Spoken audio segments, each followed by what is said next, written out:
Le journal Bénédicte Kanda. Merci d'être au rendez-vous du 12h30 sur Radio Lomé. Madame, Monsieur, bonjour. Au sommaire, améliorer la qualité et l'équité de l'éducation de base. De nouvelles salles de classe sont en construction dans la région de la Kara. Le lancement des chantiers s'est déroulé hier à l'école primaire publique centrale de Bafilo. Les inondations massives en Afrique aggravent la crise de l'éducation. Selon l'ONG Save the Children, 10 millions d'enfants sont privés d'école en ce moment au Nigeria, au Mali, au Niger et en RDC. Le magazine Santé Plus de ce mercredi nous éclaire sur les soins palliatifs, une solution qui ne vise que le confort d'un malade souvent en phase de fin de vie. Sport à football, coup d'envoi demain jeudi à Lomé du tournoi UFOAB des moins de 20 ans. Le Togo donne le ton à l'ouverture en défiant le Niger.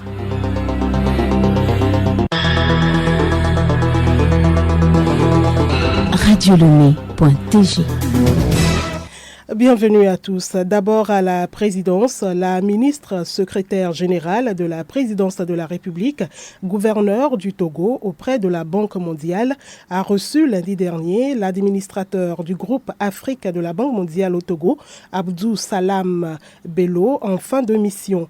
Les discussions ont porté sur le bilan des activités du bureau de l'administrateur et la revue des perspectives du partenariat entre le groupe de la Banque mondiale et le Togo.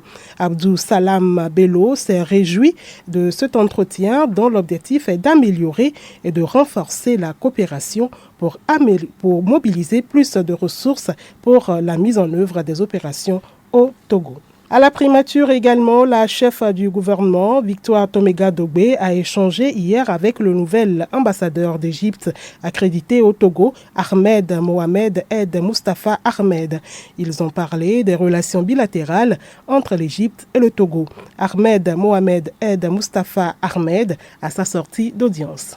Avec son Excellence Madame la Première ministre, j'ai eu l'opportunité d'écouter ses conseils très précis qui a reflété une grande reconnaissance du rôle de l'Égypte avec les pays africains dans leur processus de développement. D'une part, et une connaissance détaillée d'une coopération sud-sud entre les deux pays frères pour rafraîchir et renforcer les niveaux des relations historiques sur des domaines d'action prioritaires avec le développement et l'exécution de la feuille de route du gouvernement de la République togolaise. J'espère et je suis sûr que les relations bilatérales puissent s'améliorer et puissent revenir à ce qu'elles étaient avant le Covid, car dans tout état de cause, nous voulions l'exécution de ces domaines d'action prioritaires qui sont non seulement un impératif objectif sur le plan économique et commercial et social, mais c'est aussi un impératif subjectif sur le plan humain.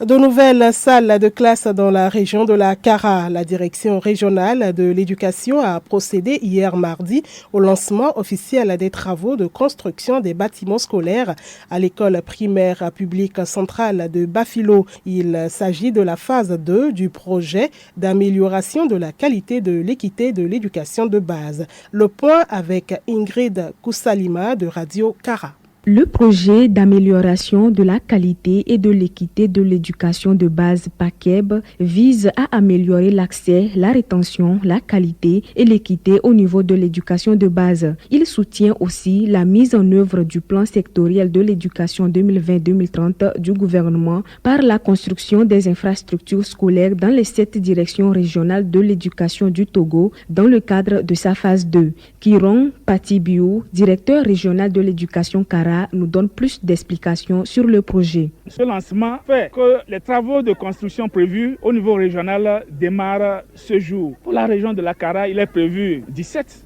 bâtiments scolaires qui vont être réalisés dans un délai de 6 mois. Pour ce qui concerne la préfecture d'Assoli, un bâtiment scolaire va être construit à l'EPP Assolé Central C, un autre au CG Bafilo et puis le 3e bâtiment au CG Ningelia. Pour les CG, il s'agit de 4 salles de classe avec bureaux et des sanitaires. Tous ces efforts du gouvernement concourent à faire en sorte que les enfants aient des conditions sécurisées de fréquentation, ce qui pourra améliorer les résultats résultats scolaires à coup sûr. Précisons que l'activité de lancement des travaux s'est déroulée dans les 7 directions régionales de l'éducation au plan national. Cette cérémonie s'est déroulée en présence du préfet d'Assoli, Urogurungu Oromila, les maires des communes d'Assoli, les autorités religieuses, militaires, les parents d'élèves et les élèves. Merci à Ingrid Koussalima de Radio Okara. La femme rurale a été célébrée hier 15 octobre, une journée qui met en lumière le rôle et la situation des femmes dans ces zones rurales. Focus justement dans ce journal sur une dame ménagère dans la région centrale. Son portrait avec Joseph Kanda de la Top Chamba. La quarantaine, une taille moyenne, une corpulence imposante, avec une allure de femme battante, Madame Atupui est mère de famille.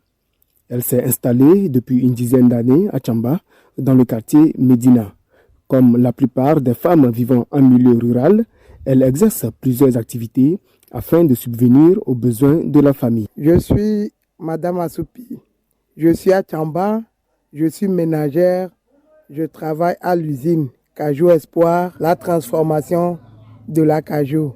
Et ce n'est pas tout le temps qu'il y a à faire à Cajou Espoir. Dans les moments secs comme ça, on aide les propriétaires de terrain dans les champs pour la récolte, l'engrais, tout. Après ça, je prépare la boisson, tout, qui m'aide à subvenir aux besoins de mes enfants. Il y a des difficultés, il y a des hauts et des bas.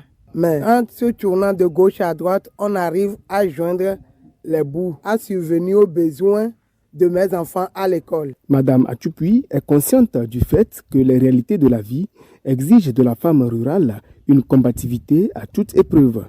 Pour garantir l'avenir de ses enfants, elle ne veut pas se contenter des activités saisonnières. De jour en jour, l'homme grandit, les enfants grandissent. Il faut préparer quelque chose pour l'avenir des enfants.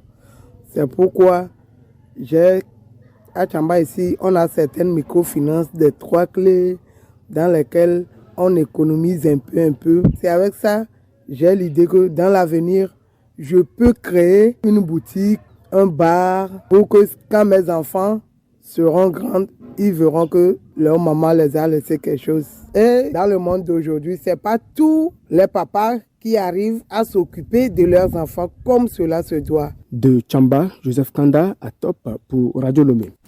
Merci à vous, Joseph Kanda, et puis force à toutes ces femmes rurales qui se battent tous les jours pour leur famille. La suite de ce journal avec cette information du ministre de la Santé et de l'Hygiène publique. Il dénonce le trafic illicite des produits sanguins destinés à sauver des vies humaines. Hortense Djoua.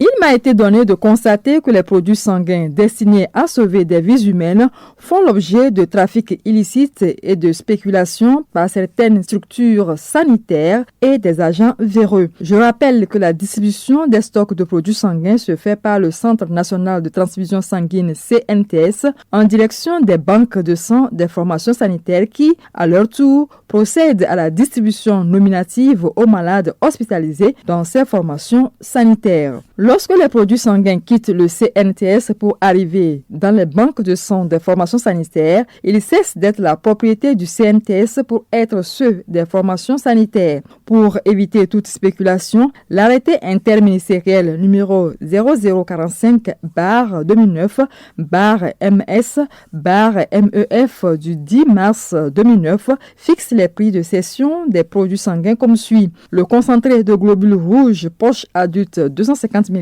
à 6 000 francs CFA. Le concentré de globules rouges poche enfant 125 ml 3 500 francs CFA. Le plasma frais congelé 200 ml à 2 000 francs CFA. Et le concentré standard de plaquettes 5 unités à 10 000 francs CFA. J'ai instruit les services techniques pour vérifier la mise en application effective des dispositions en vigueur en lien avec la distribution de ces produits sanguins. Toute formation sanitaire ou tout individu qui s'adonnerait à la vente illicite de sang, au trafic de sang ou encore à une spéculation quelconque en lien avec les produits sanguins fera face à la rigueur de la loi sans outre mesure. J'attache du prix au respect scrupuleux des dispositions contenues dans l'arrêté submentionné. Hortense Odjoua, cette autre information toujours en provenance du ministre de la Santé et de l'Hygiène publique. Il invite dès audition de ce communiqué Monsieur Adeponou Kofi Vivian, numéro matricule 106221F, infirmier diplômé d'État en service à la direction préfectorale de la santé de Tandjouaré, à rejoindre impérativement son poste qu'il a abandonné depuis le 4 juin dernier, au plus tard le 24 octobre prochain. Faute de quoi, il sera considéré comme démissionnaire. On reste dans le registre santé pour évoquer cette fois les soins palliatifs. Il s'agit des soins qui accompagnent des patients atteints de maladies graves, potentiellement mortelles, comme le cancer par exemple. Cette solution est envisagée pour préserver la qualité de vie des malades.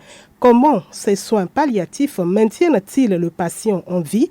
Eh bien, le sujet est abordé dans le magazine Santé Plus de ce mercredi et c'est avec Nabara Nafaranoudar. Chaque année, environ 40 millions de personnes dans le monde ont besoin de soins palliatifs pour améliorer leurs conditions de vie. Près de 2 personnes sur 3 parmi elles vivent dans les pays à faible revenu ou intermédiaire. À cette échelle mondiale, seulement 14% des personnes ayant besoin de ces soins en bénéficient. D'abord, qu'est-ce qu'un soin palliatif? Dr Tchaou Isidore, médecin généraliste au Centre médico-social de Bekota à Lomé, répond. Un soin palliatif est un soin de confort ou d'accompagnement non curatif donné à un patient dans le cadre d'une maladie incurable ou au stade très avancé. Ces soins sont prodigués par une équipe de professionnels de santé composée généralement de médecins, d'infirmiers, d'aides-soignants, de kinésithérapeutes, de psychologues cliniciens. Ces soins sont requis pour de nombreuses maladies, notamment chroniques. Les soins palliatifs sont administrés à un patient pour qui il n'y a plus d'espoir de guérison. On peut administrer des soins palliatifs à un patient souffrant d'un cancer au stade terminal ou à un patient souffrant d'une insuffisance rénale chronique terminale. Prévenir et soulager les douleurs physiques, les symptômes inconfortables comme les nausées, la constipation ou encore la souffrance psychologique permet de maintenir le patient en vie. Retrouvons Dr Tchaou Isidore. Cette prise en charge est purement symptomatique, c'est-à-dire elle prend en compte les symptômes ou les plaintes physiques et émotionnelles du patient. De ce fait, les soins palliatifs aident le malade à vivre plus paisiblement ses derniers instants de vie. Les produits médicaux vont faire leur part, mais pour que ces personnes se sentent plus à l'aise, il leur faut de l'amour et de l'affection. Le journal Bénédicte Kanda. À l'étranger, plus de 10 millions d'enfants sont privés d'école en ce moment en Afrique en raison des inondations massives dans de nombreux pays comme le Nigeria, le Mali, le Niger et la RDC. C'est selon un rapport de l'ONG Save the Children. Écoles détruites ou inutilisables à cause de la montée des eaux, familles déplacées, rentrées scolaires décalées. L'ONG appelle les gouvernements et les partenaires à prendre des mesures d'urgence. Les 10 millions d'élèves actuellement bloqués chez eux ou déplacés s'ajoutent aux quelques 36 millions d'enfants, dont 20 millions rien qu'au Nigeria, qui ne sont déjà pas scolarisés dans ces 4 pays selon l'ONU à cause des conflits et de la pauvreté. Une situation qui aggrave donc la crise de l'éducation selon l'ONG. Les inondations encore à l'est du Sénégal est également touché. Plus de 20 villages situés sur les rives du fleuve Sénégal sont sous les eaux. Cette région du pays n'avait pas connu des inondations de cette ampleur depuis 1955 selon les autorités locales. Et puis Kigali dénonce le rapport de l'ONG Human Rights Watch sur la torture dans ces prisons. Dans un rapport publié hier, Human Rights Watch signale la pratique de la torture dans plusieurs centres de détention rwandais. Des pratiques courantes selon les chercheurs de l'organisation. Mais le rapport est rejeté par les autorités rwandaises. Human Rights Watch n'a pas le monopole sur les droits de l'homme, a déclaré Yolande Mokolo, porte-parole du gouvernement rwandais. Sport football à début demain jeudi à Lomé du tournoi UFOAB qualificatif pour la CAN des moins de 20 ans. Mais avant, les éperviers locaux entament ce mercredi un nouveau stage de préparation en vue des éliminatoires du CHAN. Azanko Senami. Ce nouveau regroupement vise essentiellement à préparer la sélection locale pour mieux affronter en double confrontation le Bénin. Pour ce faire, le technicien togolais Kadek Koubadja a fait appel à 23 joueurs. Parmi eux, notons le retour du meilleur buteur du championnat de première division, Bruno Avotor. L'autre nouveauté est la première sélection de Raoufou Tchagandé, défenseur de Tambo de Dacha. Les vétérans, à l'instar de Roland Amouzo, Urogafo Suleiman, Kouloupo Kokou, sont également convoqués. Le CHAN est une compétition réservée aux joueurs évoluant dans les championnats locaux. Toujours au chapitre des catégories des éperviers, intéressons-nous à présent aux juniors. Ils entament ce jeudi à Lomé le tournoi UFOAB des moins de 20 ans, qualificatif pour la CAN de la catégorie. Le Togo, pays hôte de la compétition, affronte en match d'ouverture le Niger. Toujours dans le groupe A ce jeudi, le Ghana défie le Bénin. 7 pays prennent part à ce tournoi qui va du 17 au 31 octobre. Et puis l'information insolite du journal pour terminer, s'il existe un âge légal pour passer le permis de conduire, ce n'est probablement pour rien. Un père de famille de l'Ohio aux États-Unis a voulu apprendre à conduire à son enfant de 9 ans dimanche dernier. La leçon de conduite a mal tourné puisqu'il a été renversé par son petit garçon qui a déclenché la marche arrière. Hospitalisé, l'homme de 36 ans qui était ivre au moment des faits est désormais poursuivi par la justice. Il lui est reproché d'avoir laissé les commandes de sa voiture à son enfant et de l'avoir mis en danger.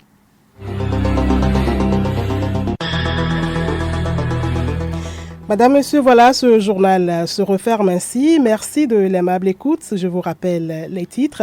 Améliorer la qualité et l'équité de l'éducation de base. De nouvelles salles de classe sont en construction dans la région de la Kara. Le lancement des chantiers s'est déroulé hier à l'école primaire publique centrale de Bafilo. Les inondations massives en Afrique aggravent la crise de l'éducation. Selon l'ONG Save the Children, 10 millions d'enfants sont privés d'école en ce moment au Nigeria, au Mali, au Niger et en RDC. Le magazine Santé Plus de ce mercredi nous a éclairé sur les soins palliatifs, une solution qui ne vise que le confort de malades, souvent en phase de fin de vie. Et puis sport, football, coup d'envoi demain, jeudi, à Lomé, du tournoi UFOAB des moins de 20 ans. Le Togo donne le ton à l'ouverture en défiant le Niger. Passez un très bel après-midi en compagnie des programmes de la première.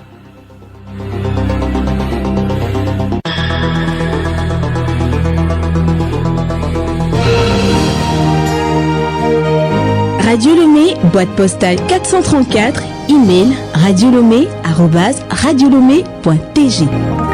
Radiolomé.tg